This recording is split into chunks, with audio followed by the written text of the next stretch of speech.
তো আমি এইমাত্র যেটা বলছিলাম, আমরা সেমিকন্ডাক্টরকে দুই ভাগে ভাগ করতে পারি। একটা হচ্ছে ইন্ট্রিনসিক বা হচ্ছে অন্তর্জাত, আর হচ্ছে এক্সট্রিনসিক বা হচ্ছে বহির্জাত। তো আমরা হচ্ছে ইন্ট্রিনসিক বা অন্তর্জাত নিয়ে আমরা আসলে পড়বো না। ইন্ট্রিনসিক হচ্ছে আসলে বিশুদ্ধ সেমিকন্ডাক্টর, যে হচ্ছে ইলেকট্রিসিটি ক্যারি করতে পারে না বা হিট ক্যারি করতে পারে না। আর এক্সট্রিনসিক হচ্ছে আমরা যখন সেমিকন্ডাক্টরের মধ্যে ভেজাল মেশাবো বা ডোপিং করব। তো ভেজাল মেশানো বা ডোপিং করার পর হচ্ছে একটা সেমিকন্ডাক্টর ইলেকট্রিসিটি বা হচ্ছে হিট ক্যারি করতে পারে। এবং এই যে আমার এক্সট্রিনসিক বা হচ্ছে বহির্জাত সেমিকন্ডাক্টর দুই ভাগে ভাগ করতে পারি, পি টাইপ আর হচ্ছে এন টাইপ। এখন কথা হচ্ছে পি টাইপ কখন হবে, এন টাইপ কখন হবে, বা এরা ইলেকট্রিসিটি ক্যারি করবে বা কেন, সেটাই আমরা হচ্ছে এখন দেখব। পি টাইপ আর হচ্ছে এন টাইপ। দেন হচ্ছে আমরা পি টাইপ এবং এন টাইপ দিয়ে এই চ্যাপ্টারের সবচেয়ে গুরুত্বপূর্ণ টপিক ডায়োড বানাবো। আচ্ছা, তো আমরা এক্সট্রিনসিকের জন্য আমাকে ডোপিং করতে হবে, এবং ডোপিং দুইভাবে করা যায়। একটা হচ্ছে যদি আমরা কোনো সেমিকন্ডাক্টরের মধ্যে ভেজাল হিসেবে 3 যোজি মৌল মানে 3 ভ্যালেন্স এলিমেন্ট মিশাই। 3 ভ্যালেন্স এলিমেন্ট বলতে সাপোজ ধরো অ্যালুমিনিয়াম হতে পারে, অ্যালুমিনিয়াম গ্যালিয়াম এরা হতে পারে, তাই না? অ্যালুমিনিয়াম গ্যালিয়াম এরকম হতে পারে, যারা হচ্ছে গ্রুপ 13-এর অ্যাটমগুলা। এরপরে আসি এন টাইপে। এন টাইপ কখন হবে, যখন আমরা সেমিকন্ডাক্টরের মধ্যে ভেজাল হিসেবে কি মিশাবো, 5 ভ্যালেন্স এলিমেন্ট মিশাবো। 5 ভ্যালেন্স এলিমেন্ট কারা, যেমন ফসফরাস, আর্সেনিক এরা হতে পারে, অ্যান্টিমনি, বিসমাথ। আচ্ছা, তো দুই একটা জানলেই চলবে আমাদের। তো আমরা কি করব, সেমিকন্ডাক্টরের মধ্যে ভেজাল হিসেবে যদি আমরা 3 যোজি মৌল মিশাই, সাপোজ ধরো অ্যালুমিনিয়াম মেশাবো। অ্যালুমিনিয়াম কত আসলে, অ্যালুমিনিয়াম হচ্ছে 13, তাই না? অ্যালুমিনিয়াম হচ্ছে 13, তার মানে হচ্ছে 283। তার মানে অ্যালুমিনিয়ামের লাস্ট শেলে কয়টা ইলেকট্রন আছে, অ্যালুমিনিয়ামের লাস্ট শেলে 3টে ইলেকট্রন আছে। আর যে কোনো সেমিকন্ডাক্টরে লাস্ট শেলে কয়টা ইলেকট্রন থাকে, 4টা। আমরা একটু আগে দেখলাম সিলিকন হচ্ছে ছিল 14, তাই না? সিলিকন 14 মান হচ্ছে 284। তার মানে সিলিকন লাস্ট শেলে 4টা ইলেকট্রন, যে কোনো সেমিকন্ডাক্টর লাস্ট শেলে 4টা ইলেকট্রন থাকবে, মানে হাফ ফুল থাকবে, তাই না? লাস্ট শেলে নর্মালি 8টা ইলেকট্রন থাকলে সেটা স্টেবল হয়। তো একটা সেমিকন্ডাক্টর লাস্ট শেলে কী থাকবে, 4টা থাকবে। তো আমরা এখানে কি মিশাবো, ধরো আমার এখানে জার্মেনিয়াম আছে। জার্মেনিয়াম হচ্ছে একটা সেমিকন্ডাক্টর, তাই না?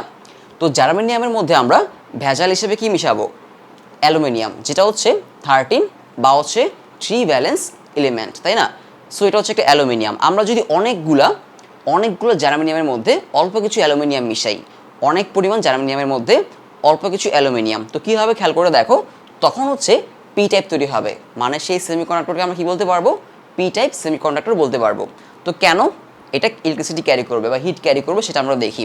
তো যখন আমি অ্যালুমিনিয়ামকে জার্মেনিয়ামে মিশাবো, তখন যেটা হবে, এই যে অ্যালুমিনিয়াম, তার লাস্ট সাথে কয়টা ইলেকট্রন, 1টা 2টা 3টা ইলেকট্রন, তাই না?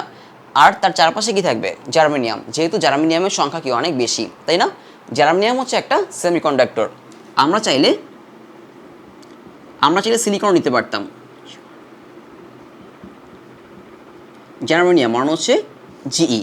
তো যেহেতু সেমিকন্ডাক্টর, তার লাস্ট সাথে কয়টা ইলেকট্রন থাকবে, 4টা। এই জন্য প্রত্যেকটা জার্মেনিয়ামের লাস্ট সাথে কয়টা ইলেকট্রন, 4টা ইলেকট্রন। এটা লাস্ট শেলে কয়টা, 1 2 3 4। তার লাস্ট শেলে কয়টা, 1 2 3 4, এখানে একটা হবে।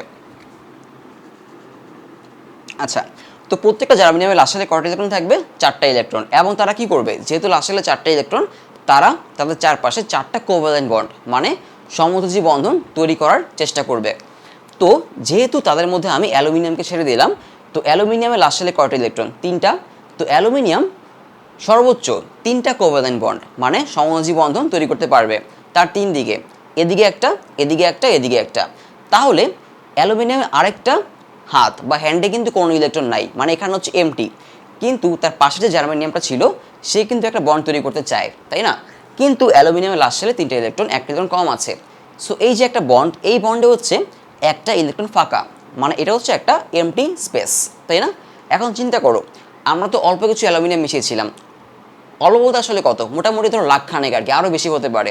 কারণ অল্প কিছু অ্যালুমিনিয়াম যদি মিশাই, সেখানে কি থাকবে, কোটি কোটি অ্যাটম থাকবে, তাই না? আচ্ছা, তো এই যে একটা অ্যালুমিনিয়াম, দূরে ধরো কোথাও, মানে দূরে আবার কোথাও ধরো এখানে একটা অ্যালুমিনিয়াম আছে, থাকতে পারে। ধরো এখানে একটা অ্যালুমিনিয়াম, তাই না? বা দূরে আবার কোথাও এখানে একটা অ্যালুমিনিয়াম। তো প্রত্যেকটা অ্যালুমিনিয়ামের জন্য কি তৈরি হবে, একটা করে হোল তৈরি হবে। এখন এই হোল তৈরি হয়ে আসলে লাভটা কি, লাভটা হচ্ছে এই হোলটা ফিল আপ করার জন্য অন্য কোনো জায়গা থেকে হয়তো কি চলে আসবে, ইলেকট্রন চলে আসবে। তো অন্য কোনো জায়গা থেকে যখন ইলেকট্রন এখানে আসবে, তখন যে ইলেকট্রনটা আসবে সেই ইলেকট্রনটা কিন্তু একটা স্পেস খালি রেখে আসবে, মানে একটা হোল তৈরি করে আসবে, তাই না? সো এই হোলটা ফিল আপ করার জন্য অন্য স্থান থেকে যদি একটা ইলেকট্রন চলে আসে তাহলে এখানে একটা হোল তৈরি হবে, তাই না? তো আলটিমেটলি যেটা হচ্ছে, দেখো আমাদের টোটাল টোটাল সেমিকন্ডাক্টরে মানে জার্মেনিয়ামে কি হচ্ছে, অসংখ্য কি তৈরি হচ্ছে, হোল তৈরি হচ্ছে। আর অসংখ্য হোল তৈরি হওয়ার কারণে কি হচ্ছে, ইলেকট্রনের ফ্লো হচ্ছে। আর আমরা এটাই চাচ্ছিলাম। ইলেকট্রনের ফ্লো মানে কি? ইলেকট্রনের ফ্লো মানে ফ্রি ইলেকট্রন, মানে সে ইলেকট্রিসিটি ক্যারি করতে পারবে, তাই না? কারণ যদি ফ্রি ইলেকট্রন পাওয়া যায়, যাদের মধ্যে ফ্রি ইলেকট্রন থাকে, যেমন কন্ডাক্টর বা হচ্ছে পরিবাহক, তারা কেন ইলেকট্রিসিটি ক্যারি করতে পারে বা হিট ক্যারি করতে পারে? কারণ তাদের ফ্রি ইলেকট্রন থাকে, তাই না? তো যেহেতু আমরা এখানে ফ্রি ইলেকট্রন তৈরি করতে পারলাম, সো এখন এই যে জার্মেনিয়াম তারা কি করতে পারবে, ইলেকট্রিসিটি ক্যারি করতে পারবে। এবং সেটা কার জন্য হচ্ছে, এই যে হোলের জন্য হচ্ছে। এই জন্য এই যে হোলটা, এটাকে আমরা বলবো হচ্ছে, এই হোলকে আমরা বলবো হচ্ছে এই ক্ষেত্রে মেজরিটি চার্জ ক্যারিয়ার। কি বলবো? মেজরিটি চার্জ ক্যারিয়ার বা হচ্ছে গরিষ্ঠ আধান বাহক। মানে এখানে হোলের কারণে কি তৈরি হবে, হোলের কারণে ফ্রি ইলেকট্রন তৈরি হবে, তখনই সেমিকন্ডাক্টর কি করতে পারবে, সে ইলেকট্রিসিটি ক্যারি করতে পারবে। ক্লিয়ার?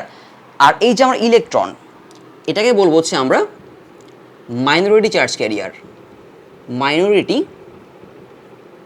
Charge carrier. ওকে, আমাদের হোল হচ্ছে মেজরিটি চার্জ ক্যারিয়ার, আর ইলেকট্রন হচ্ছে আমাদের কত, ইলেকট্রন হচ্ছে আমাদের মাইনরিটি চার্জ ক্যারিয়ার। ক্লিয়ার? আর এটা কেন ফ্রি ইলেকট্রন তৈরি করতে পারছে সেটা আশা করি বোঝা গেল।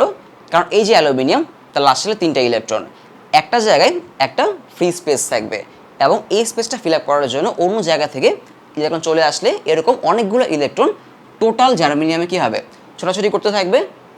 ফলে কী হবে, অনেকগুলো ফ্রি স্পেস, অনেকগুলো ফ্রি ইলেকট্রন তৈরি হবে, মানে তারা ফ্লো করতে থাকবে।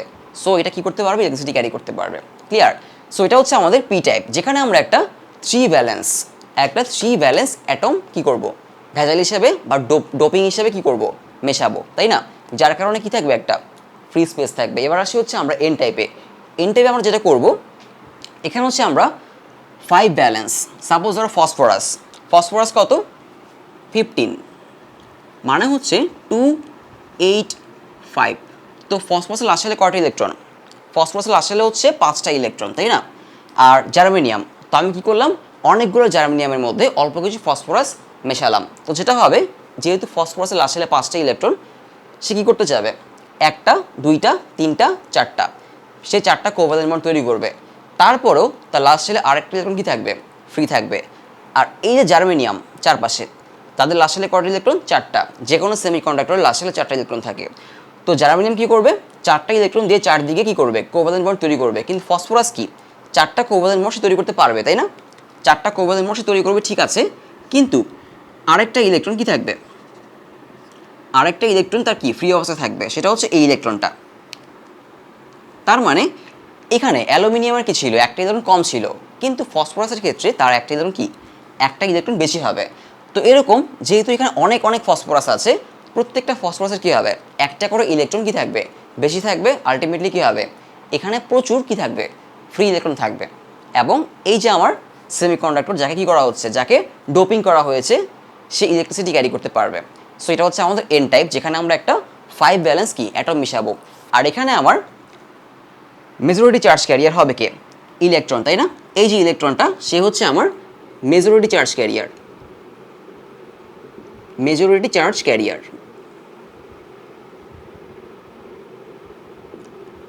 আর এই যে আমাদের হোল, আচ্ছা এখন কথা হচ্ছে এখানে কি হোল তৈরি হবে, এখানে তো হোল তৈরি হয়েছিল, এবং সেই হোলকে ফিল আপ করার জন্য কি হবে, হোলকে ফিল আপ করার জন্য অন্য জায়গা থেকে ইলেকট্রন চলে আসবে, তাই না? তারপর আবার ওইখানে একটা হোল তৈরি হবে। সো এখানে হোল এবং হচ্ছে ইলেকট্রন দুজনে কি হচ্ছে, চেঞ্জ হচ্ছে, মানে হোলও আছে আবার ফ্রি ইলেকট্রনও থাকবে। এখন এখানে কি আছে, ফ্রি ইলেকট্রন, তাই না? এখানে কি হোল হবে, অবশ্যই হবে। এই যে ইলেকট্রনটা, সে কিন্তু সবসময় ফ্রি থাকবে না, সে চেষ্টা করবে কোনো হোল বা কোনো স্পেসে বসার জন্য। যখন সে কোনো স্পেসে কোনো ইলেকট্রনকে উঠিয়ে বসতে যাবে, আমি আবারও বলি, এই যে ফ্রি ইলেকট্রন, যেটা ফসফরাসে কি একটা বাড়তি ইলেকট্রন, 4টা ইলেকট্রন 4টা কোভ্যালেন্ট বন্ড তৈরি করতে পারলো। এই যে একটা বাড়তি ইলেকট্রন, সে কোনো স্পেস পায় নাই, মানে সে কোনো কোভ্যালেন্ট বন্ড তৈরি করে না, সে হচ্ছে ফ্রি। এখন সবসময় সে কী করবে না, সবসময় ফ্রি থাকবে না, সে মাঝে মধ্যে কী করতে চাবে, কোনো স্পেস দখল করতে চাবে। সে কোভ্যালেন্ট বন্ড তৈরি করতে চাবে। এখন যখন সে অন্য কোনো ইলেকট্রনকে উঠিয়ে কী করতে যাবে, বসতে চাবে, তো যখন সে অন্য কোনো ইলেকট্রনকে উঠাবে তখন অল্প সময়ের জন্য কি তৈরি হবে, খুব অল্প সময়ের জন্য কিছু হোল তৈরি হবে। সো এখানে আমার হোল হচ্ছে কি, হোল হচ্ছে আমাদের মাইনরিটি চার্জ ক্যারিয়ার। বোঝা গেল আসল কথাটা, যে এখানে আসলে হোলগুলো আসলে কি হবে, খুবই অল্প সময়ের জন্য তৈরি হবে। কারণ এই যে ইলেকট্রন, সে ধরো এই যে ইলেকট্রন তাকে উঠায় তারপর সে বসবে। এখন এই ইলেকট্রনকে সে যে উঠাবে, উঠানোর পরে এখানে একটা হোল তৈরি হবে না খুব অল্প সময়ের জন্য, সেটাই হচ্ছে আমাদের minority charge career. So ultimately এই যে আমাদের এন টাইপ, সে কী করতে পারবে, ইলেকট্রিসিটি ক্যারি করতে পারবে। সো আমরা যদি কোনো সেমিকন্ডাক্টরে 5 ব্যালেন্স অ্যাটম মিশাই, তাহলে কী করতে পারবে, সে ইলেকট্রিসিটি ক্যারি করতে পারবে, এবং এটাকে বলবো হচ্ছে আমরা এন টাইপ। আর যদি আমরা 3 ব্যালেন্স অ্যাটম মিশাই, যেখানে হোল তৈরি হবে এবং হোল হচ্ছে আমার মেজরিটি চার্জ ক্যারিয়ার, সেটাকে বলবো হচ্ছে আমরা পি টাইপ। সো এটা হচ্ছে আমাদের এক্সট্রিনসিক সেমিকন্ডাক্টর, পি টাইপ এবং হচ্ছে এন টাইপ। ক্লিয়ার? এখন আমরা পি টাইপ সেমিকন্ডাক্টর এবং এন টাইপ সেমিকন্ডাক্টর এই দুটোকে একসাথে করে বানাবো হচ্ছে ডায়োড, যেটা আমাদের বিভিন্ন ইলেকট্রিক ডিভাইসে, মোবাইল, কম্পিউটার, যে কোনো ইলেকট্রিক ডিভাইসে ইউজ হয়। ঠিক আছে? ইলেকট্রিক ডিভাইসে আসলে কারেন্ট ক্যারিয়ার হিসেবে আসলে সেমিকন্ডাক্টর ইউজ করা হয়। তো আমরা যেটা করবো এখন, পি টাইপ এবং এন টাইপকে একসাথে করে ডায়োড বানাবো, যেটা আমাদের এই চ্যাপ্টারের সবচেয়ে গুরুত্বপূর্ণ টপিক। আর ডায়োডের কাজ কি, ডায়োড যেটা করে ইলেকট্রিসিটিকে একদিকে ফ্লো করে। তো আমরা দেখি ডায়োডের মেকানিজম বা ডায়োড কী।